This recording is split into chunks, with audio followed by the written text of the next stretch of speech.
Oi, meus amores, tudo bem? Hoje, dia 22 de setembro de 2020, terça-feira, nós estamos quase finalizando nosso conteúdo de geografia, faltando então só mais um conteúdo para a gente poder acabar esse bimestre, que nós vamos fazer ele na sexta-feira, dia 25, porque aí nós finalizamos o conteúdo dessa semana ainda, todos os conteúdos, tá bom? Tanto matemática, quanto ciências, quanto geografia. Nós vamos finalizar tudo essa semana. Não se esqueçam de que tem trabalho para entregar amanhã na escola. Tem muita gente que ficou sem fazer todos os trabalhos, teve gente que ficou sem fazer um ou outro, tanto meu quanto da professora Thaís. Então corram atrás, nós demos outra oportunidade para vocês poderem fazer esses trabalhos que foram passados em agosto e foi avisado com antecedência. E vocês não realizaram, então vocês estão tendo outra oportunidade de realizar e não percam, porque senão vocês vão acabar ficando sem nota e podem ser prejudicados no final do ano, tá bom? Então não deixem de entregar, não são trabalhos mega complicados, são trabalhos que dá pra vocês fazerem com a ajuda do papai, com a ajuda da mamãe e com a ajuda da gente também, que nós estamos disponíveis para vocês sempre, de 8 a meio-dia e depois do horário, quando der, nós conseguimos responder vocês. Nós não estamos disponíveis 100% do tempo depois de meio-dia, mas assim que possível eu sempre respondo vocês. Porém, tentem mandar suas dúvidas entre 8 e meio-dia, porque eu tenho certeza que eu vou responder vocês, tá bom? Então vamos lá. O nosso penúltimo conteúdo vai falar sobre as ações humanas na conservação e degradação do meio ambiente. É um assunto muito importante de se falar. Por quê? Nós já falamos disso anteriormente, né? Nós falamos que o nosso planeta está sendo prejudicado, que nós, seres humanos, estamos tirando muito material da natureza, muito recurso natural. E o que está acontecendo? Nós estamos, teoricamente, perdendo o nosso planeta em relação aos recursos naturais que ele oferece para a gente. E isso é ruim, porque nós precisamos dos recursos naturais para poder sobreviver. Então, aqui no livro ele faz assim: o que é meio ambiente, né? Ele pergunta para vocês o que é meio ambiente. Mas o que vai ser o meio ambiente? O meio ambiente vai ser literalmente o local onde todos os seres vivos vivem. Tanto nós seres humanos, quanto plantas, quanto qualquer tipo de vegetal, animais aquáticos, terrestres, enfim. Então, o meio ambiente vai ser todo lugar onde habita seres vivos. No caso, o planeta Terra inteiro praticamente é o nosso meio ambiente, né? É o meio onde os seres vivos vivem. Todos eles, tá bom? Qualquer classe de seres vivos, eles vão viver dentro do nosso meio ambiente. Beleza? Aqui, ó. Se nós fazemos parte do meio ambiente, então interferimos nele com nossas ações. Assim como acontece com as paisagens antrópicas, que nós falamos, né, que são as paisagens que são feitas pelo homem, essas modificações podem ser resultados positivos e negativos. Então, o que ele quer dizer com isso? Que as ações que nós fazemos contra a natureza, de retirar os recursos da natureza sem repor eles, pode ser prejudicial. Por quê? Porque existem duas classificações para nós conseguirmos tirar esses recursos da natureza. E a natureza ela também tem um limite. Então ela tem recursos que são renováveis e recursos que não são renováveis. Qual é a diferença desses dois? Os recursos que são renováveis, no próprio nome já diz, eles se renovam. Eles conseguem voltar a ser o que eles eram, ou seja, na mesma quantidade que eles tinham, se nós pararmos de mexer nele. Então ele consegue voltar. É o que eu sempre falo com vocês. O homem precisa da natureza, a natureza não precisa do homem. Assim que o homem for extinto, a natureza ela volta a ser tudo que ela era antes. Ela volta a ter tudo que ela tinha antes. Agora, se a natureza deixar de existir, nós não existimos. Porque tudo que nós retiramos é da natureza. Madeira, vegetais em geral, para fins medicinais, né, para fazer remédios, plantas, para fazer remédios, e tudo é à base de planta, né? A maior parte dos nossos remédios, todos os nossos remédios, eles têm uma base de alguma planta, de algum vegetal. Então, nós precisamos disso na nossa medicina também. E os recursos que são renováveis são, por exemplo, água é um recurso que é renovável, animais é um recurso que é renovável. Só que nós temos que tomar cuidado com o recurso renovável, porque esses recursos renováveis, se nós utilizarmos eles de uma forma errada, eles podem ser extintos. Por quê? Por exemplo, nós utilizamos o ovo da galinha, beleza? Porque a galinha é um recurso renovável, porque vai nascer outras e outras e outras e outras, então ela vai voltar a ter a quantidade que ela tinha antes e vai suprir a nossa necessidade de consumo. Agora, se a galinha foi extinta do planeta Terra, a gente tira ovo de onde? Nós não vamos consumir mais ovo de galinha, porque a galinha vai deixar de existir. Entendeu? Que o recurso renovável ele pode ser extinto e deixar de ser renovável? Então nós temos que tomar cuidado com isso. E os recursos que não são renováveis são recursos que eles levam mais tempo para ser produzido pela natureza do que nós consumimos. Por exemplo, petróleo, carvão, gás natural. E o que é isso? Por exemplo, o petróleo. O petróleo ele leva milhares e milhares de anos para poder ser produzido pela natureza. Nós utilizamos muito petróleo para fazer diversas coisas, combustíveis em geral, produção de materiais. Então, nós utilizamos o petróleo para muita coisa. Só que a natureza não consegue produzir no ritmo que nós precisamos consumir. Então, isso acaba sendo um recurso que vai se tornar em pouco tempo extinto, porque a natureza não vai conseguir produzir para nós conseguirmos retirar. Então, isso vai ser um problema, tá? Então, essa é a diferença dos recursos que são renováveis para os recursos que não são renováveis, tá bom? Agora eu vou à página 36, tá bom? Que é aqui, ó. Ele vai falar sobre a degradação do meio ambiente, ó. A degradação ambiental é qualquer ação que agrida o meio ambiente e prejudique a sua capacidade de manter seu equilíbrio e produção. Exemplos de degradação do meio ambiente. Então, ó, contaminação da água é degradação do meio ambiente. Por quê? Nós estamos destruindo um ambiente que nós precisamos consumir. Água. Nós necessitamos disso para a nossa sobrevivência. Independente de se a água é salgada, nós não consumimos. Mas nós consumimos os animais que vivem naquele ambiente. Se nós degradarmos aquele ambiente, não vai ter animais, porque eles vão acabar morrendo contaminados, e não vai ter mais animais para o nosso consumo. Isso é ruim, porque nós precisamos daquele ambiente para poder também sobreviver de alguma forma, porque nós utilizamos alimento daquele ambiente, beleza? E não só isso, nós retiramos diversas coisas do mar e não é só os animais. Nós tiramos também petróleo, nós tiramos sal. Então, nós precisamos de todos os recursos relacionados à água, seja ela doce, seja ela salgada, tá bom? Então, ó, jogar lixo. Aqui ele vai falar assim pra vocês, ó. Cadê? Quando jogamos lixo nos rios, quando fábricas não tratam os seus dejetos, a água dos lençóis freáticos podem ser contaminadas. A imagem acima mostra o rio poluído. Então, essa imagem que tá aqui, ó.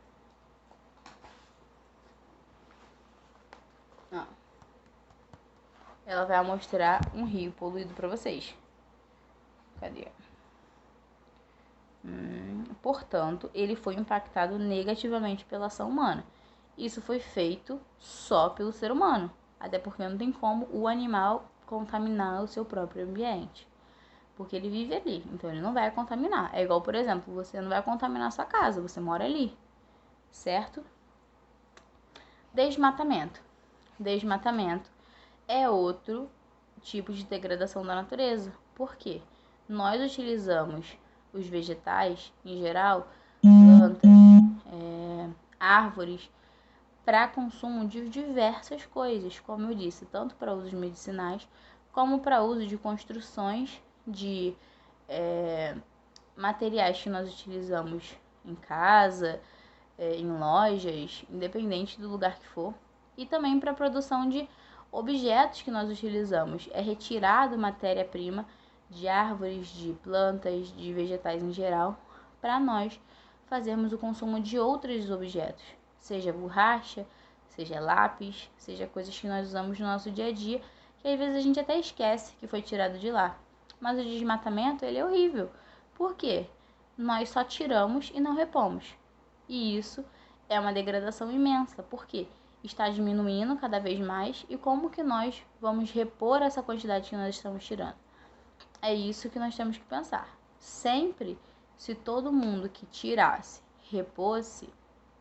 repusesse o que tirou dali da natureza, nós não teríamos esse desmatamento enorme que nós temos hoje. Não só aqui no Brasil, mas como no planeta inteiro. Tá bom? Então, contaminação do solo. Alguns produtos químicos no solo podem contaminar. A contaminação do solo, ela aqui, ó. Então aqui, ó, na contaminação do solo, aqui, ó, ele vai falar para vocês, ó. Ao contaminar o solo, também há grande risco de contaminar a água através dos lençóis freáticos. A imagem abaixo, que é essa imagem aqui, ó, de uma agricultura, retrata o uso de agrotóxicos na agricultura. Um avião sobrevoa e joga veneno na plantação.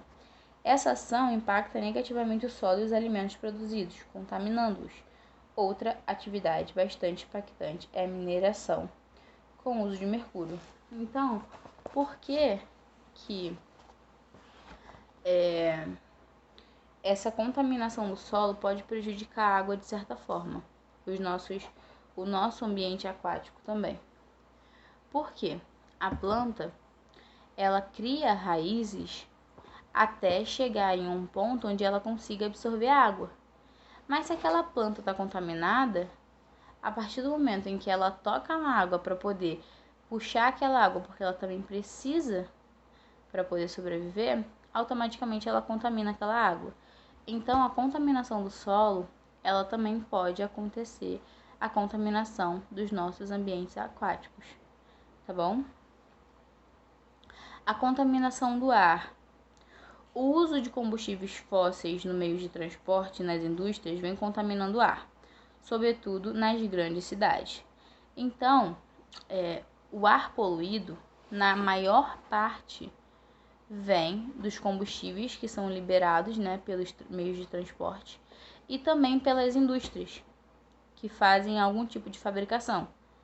Então, a maior parte da nossa poluição do ar vem desses lugares, ou seja, das grandes cidades, vamos dizer assim, porque são lugares onde tem maiores construções de fábricas e maior poluição por combustível, porque existe uma maior população, e a população, então, sendo maior, ela consome muito mais esse produto do que uma população que vive numa cidade pequena que não tem tantos recursos em meio de transporte quanto a cidade grande. Então, contaminação do ar. Aumento do efeito estufa. Então aqui ele vai explicar para vocês, ó, que o carbono presente na atmosfera nos ajuda a manter a temperatura da Terra através de um processo chamado efeito estufa, no qual o carbono junto a outros gases, que nós já falamos, né, algumas vezes, formam uma barreira e diminui a perda de calor.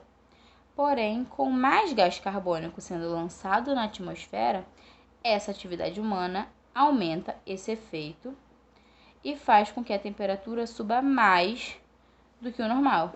Então, ele quer dizer que o gás carbônico fica preso aqui. Quando ele fica preso, nós não conseguimos liberar esse calor que nós produzimos e esse calor fica todo preso aqui, fazendo com que o planeta Terra se torne cada vez mais quente, porque ele não consegue liberar esse calor que ele produz, por conta do gás carbônico sendo jogado cada vez mais na atmosfera, tá bom? Ou seja, entra também a contaminação do ar. A contaminação do ar leva também o efeito estufa, tá bom? Chuva ácida. Gases poluentes que são lançados na atmosfera através da fumaça de carros, ônibus, motos e de fábricas vão para a atmosfera, se misturam com a água da chuva, que cai ácida, corroendo estruturas, tintas de carro e outras estruturas. Então, tudo leva à contaminação do ar. Então, a contaminação do ar, ela vai acarretar no efeito estufa, que é o maior aumento do calor, né, que vai ficar aqui, porque o nosso calor não vai conseguir ser liberado na atmosfera, e a chuva ácida, porque esses poluentes que estão sendo jogados no ar, tanto pelos combustíveis de meio de transporte quanto pelas fábricas, o que vai acontecer? Ele vai se misturar à água da chuva, né, nas nuvens, e vai fazer o quê? Com que a chuva se torne ácida, fazendo a cor... aqui, ó. Aqui ele fala, bem no finalzinho, ó. Corroendo estruturas de carros e outras... Corroendo esculturas, tintas de carro e outras estruturas.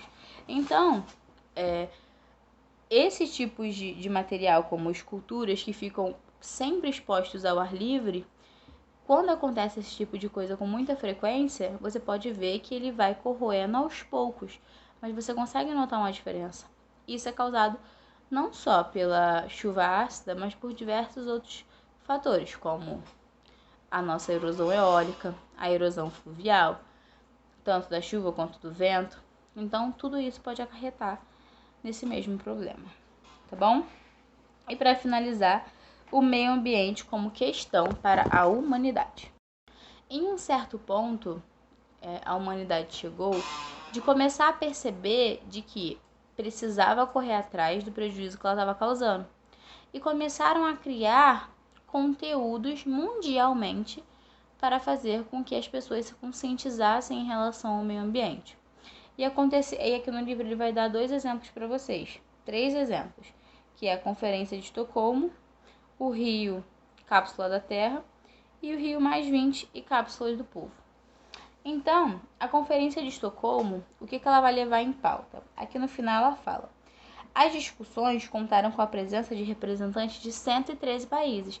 Então, 113 países se reuniram para poder falar sobre as questões de mudança que o planeta precisava ter em relação ao meio ambiente, tá? As pessoas, né? E mais de 400 instituições governamentais e não governamentais.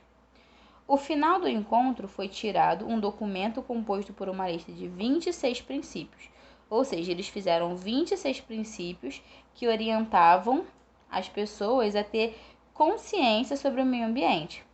E aqui, ó, tem uma relação de alguns dos princípios que eles citaram nessa relação aí, como descarte correto de substâncias tóxicas, apoio na luta contra a poluição, prevenção da poluição de mares, garantia do meio ambiente, fim da fabricação de armas e destruição em massa.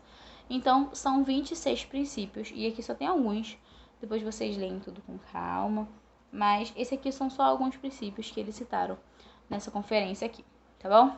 O outro é o Rio 92, Eco 92 e Cápsulas da Terra.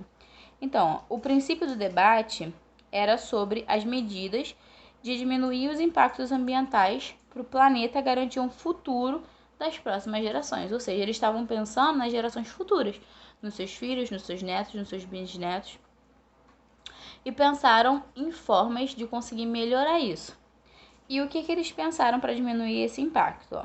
Medidas de preservação da vida do planeta, no caso as florestas tropicais, que são mais ricas em biodiversidade, manejo, uso sustentável de preservação da floresta, ou seja, cuidado em relação ao desmatamento, tudo isso que nós citamos anteriormente, e a Agenda 21, plano de ação composto com 2.500 recomendações para promover a implantação de um modelo de desenvolvimento sustentável em todo o mundo ao longo do século 21. Então, durante o século que nós estamos agora, eles queriam implantar uma agenda com um modelo sustentável de vida no geral, tá bom? E a Convenção sobre Mudanças Climáticas estabelece medidas para diminuir a emissão de gases poluentes na atmosfera. Então, mais uma das coisas que foi relacionada nessa pauta foi diminuir o uso de gases que é liberado na atmosfera, que causam diversos problemas, como nós vimos, efeito estufa, chuva ácida, contaminação do ar, tudo isso. Eles pensaram para o século XXI. não deu tanto certo assim, né, gente? Hoje em dia as pessoas têm mais consciência, mas muitas não ligam. Então, acaba não fazendo às vezes tanta diferença assim, igual a gente pensava que faria. E por último, Rio mais 20 cápsulas do povo. Ó, cadê? O princípio do encontro era discutir sobre a renovação do compromisso político com o desenvolvimento sustentável. Então, eles queriam que a política entrasse no meio e ajudasse nesse desenvolvimento sustentável aí. E aqui, ó. E as principais, ó. Dentre os debates, foi elaborado pela Organização da Sociedade. Os temas centrais foram justiça social e ambiente, a autodeterminação dos povos, integridade ecológica nas redes de articulação de defesa do meio ambiente e da diversidade étnica. Então, eles queriam que a política ajudasse, porque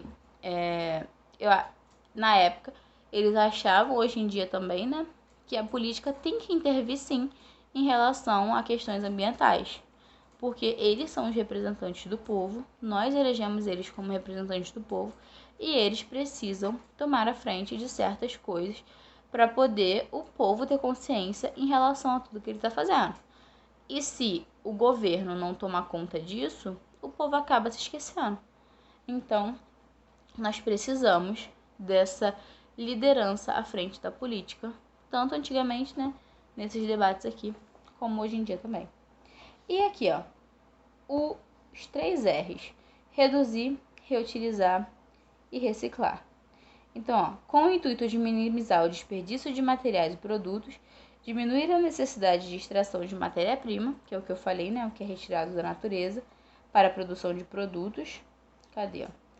Elaboradas com a promoção de ideias de desenvolvimento sustentável e estão constantes aprofundamentos e aplicações de políticas públicas. Então, dentre elas se destacam os 3 R's. O que são os 3 R's? Reduzir, reutilizar e reciclar. Reduzir significa reduzir o consumo. Será que tudo que eu consumo, eu realmente preciso estar consumindo?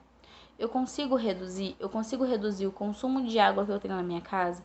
Eu consigo reduzir o consumo de... Deixa eu pensar. O consumo de água em relação a o tempo que eu levo para tomar banho, a quantidade de roupa que eu uso. Se eu tô em casa, eu preciso trocar de roupa 4 vezes ao dia para poder gastar água lavando cada vez mais roupa. Eu preciso, deixa eu ver, ficar molhando as plantinhas do quintal 5 horas por dia. Eu preciso ficar jogando água na porta de casa, ficar ali, ó, 1 hora jogando água na porta de casa. Eu preciso deixar aquela torneira pingando. Reduzir o seu consumo. Utilizar apenas o que for necessário para você. Isso é os 3 R's na parte de reduzir. Reutilizar, o que significa? Você reutilizar alguma coisa que não teria mais aquela função. Por exemplo, a professora Thaís passou um projeto para vocês poderem fazer a reutilização de materiais. No caso, alguns fizeram... Eu lembro que a Stephanie fez uma luminária para casa dela, né? Fez com garrafa PET, jarra de planta. Então, teve vários alunos que fizeram várias coisas diferentes. Teve jarra de planta, teve essa luminária, teve várias outras coisas. Então, é você pegar uma coisa que você não utilizaria mais, como uma garrafa PET, e construir uma coisa completamente diferente, utilizando aquilo como outra função, para poder diminuir um consumo que você teria. Ou seja, quando você reutiliza, você já ajuda na sua redução. Por quê? Se você está reduzindo, se você está reutilizando, automaticamente você está reduzindo. Por quê? Você não vai precisar comprar uma coisa que você compraria, ou seja, você não vai gastar um dinheiro que você gastaria com uma coisa que você pode ter em casa, reutilizando algum tipo de material, que seria muito mais sustentável, tá bom? E reciclar significa, é importante porque faz com que ele não seja descartado, mas sempre transformado em material para a construção de outro objeto, diminuindo a produção de lixo e retirada de matéria-prima da natureza. Então, praticamente, reciclar é você também estar reutilizando, porque você vai estar utilizando aquele material para um fim de outro modo, do mesmo jeito que você vai estar reutilizando. Então, os 3 R's, se a gente colocar na cabeça, eles podem facilitar esse consumo excessivo de matéria-prima na natureza e também conscientizar mais as pessoas dentro de casa, podendo começar por você. Se você vê certas coisas na sua casa que você pensa, eu posso reutilizar isso aqui para poder fazer um brinquedo, eu posso reutilizar isso aqui para poder ajudar a minha mãe a fazer um jarrinho de planta que ela está querendo comprar, consumir mais plástico, o que eu vou fazer? Fazer um jarrinho de planta para ela com a Coca-Cola que a gente bebeu ontem à noite na janta. Então, é ter a consciência de que reduzir, reutilizar e reciclar é essencial se todo mundo fizesse a sua parte, tá bom? Então, como eu sempre falo com vocês, temos que ter consciência, temos que ter respeito a todo o nosso patrimônio natural, porque nós precisamos dele para a nossa sobrevivência. Então, vamos pensar mais sobre isso, vamos trabalhar mais sobre isso. Foi um bimestre muito legal, porque nós vimos diversas coisas relacionadas aos nossos patrimônios naturais, tanto na minha matéria quanto na professora Thaís. E é muito legal ver, às vezes, vocês falando com o papai, com a mamãe, com a vovó, com a titia, que vocês aprenderam, que eles poderiam fazer diferente também. Então, ajudem também, façam a parte de vocês e ajudem em casa. Conscientizem a mamãe, conscientizem a família de vocês e quem sabe aos pouquinhos nós não vamos mudando isso, tá bom? Então vamos, façam a página 41 e 42 para nós conseguirmos finalizar mais esse conteúdo aí, tá bom? Então, cadê? Então, façam esse conteúdo aí da página 41 e 42. E, deixa eu ver, na sexta-feira, nós vamos ver relevo, hidrografia, clima e vegetação, tá bom? Para vocês conseguirem entender um pouquinho melhor. Nós vamos dar esse conteúdo na sexta-feira, tá bom? Então, um beijo, até amanhã e eu amo vocês.